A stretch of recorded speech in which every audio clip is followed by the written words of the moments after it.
Mention. Merci, Monsieur le Président. Honorables collègues, Sa Majesté la Reine Élisabeth II, souveraine et chef d'État du Canada, s'est engagée dès l'âge de 21 ans à consacrer sa vie entière, qu'elle soit longue ou courte, au service de ses sujets. Cet engagement est l'a tenu jusqu'à son décès à l'âge de 96 ans, devenant la monarque britannique au plus long règne.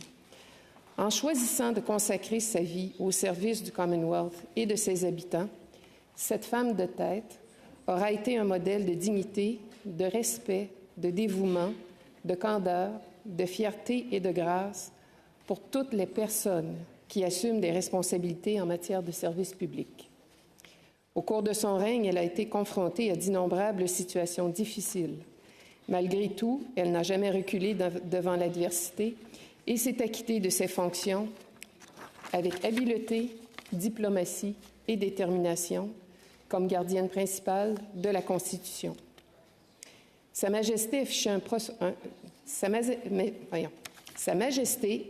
un profond respect et une admiration pour le Canada. Elle aimait visiter notre beau et grand pays. Elle a d'ailleurs pris part à plus d'une vingtaine de tournées royales au Canada.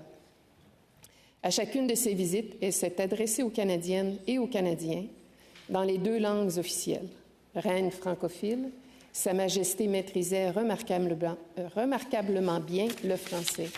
Et ce que je voudrais mentionner aussi, c'est qu'hier, on a assisté, pour ceux qui étaient présents, au service de Sa Majesté qui a eu lieu ici à Ottawa. C'est un service qui était extrêmement beau, il y avait beaucoup de classe, il y avait de la simplicité, il y avait beaucoup de respect, ce qui était à l'image de notre souveraine. Elle aimait beaucoup notre pays et je pense que dans la simplicité de la rencontre qu'on a eue hier, ça a été notre façon, à nous, Canadiens, de lui montrer à quel point on l'appréciait. On l'appréciait simplement pour tout ce qu'elle a fait pour notre pays. Et ce qui a été fait hier a été fait avec grâce et grand respect. Et j'aimerais féliciter les organisateurs de cette rencontre hier. C'était exceptionnel. Femme de tête, mais aussi de cœur, la reine Élisabeth II offrait un accueil chaleureux aux personnes qu'elle invitait à partager son domicile et avait un sourire contagieux. Passionnée de chevaux d'élevage et de dressage, elle était une excellente cavalière. Elle avait l'œil aiguisé pour les chevaux, les bonnes montures, possédait des champions dans ses écuries et adorait les courses à chevaux. Elle avait aussi une affection bien particulière pour la race de chien Corgi. Elle a possédé plus de 30 chiens de cette race tout au long de sa vie.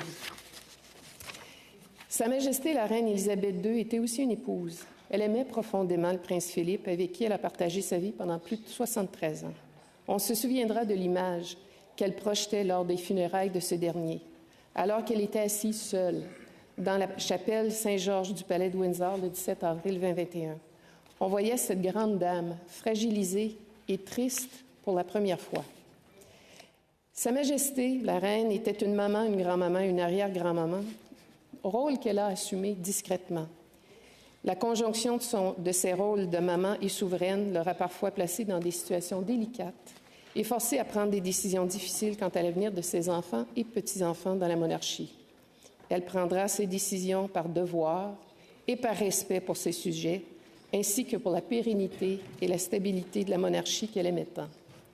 Comme femme qui incarnait la compassion, la grâce et l'expérience, elle était aimée et respectée des Canadiennes et des Canadiens. Son décès laissera un grand vide sur l'échiquier mondial comme modèle influent de leadership politique et diplomatique féminin. Elle aura été une source d'inspiration pour les femmes et les filles du monde entier. Au roi Charles III, ainsi qu'à tous les membres de la famille royale, j'offre mes plus sincères sympathies. Merci de votre attention.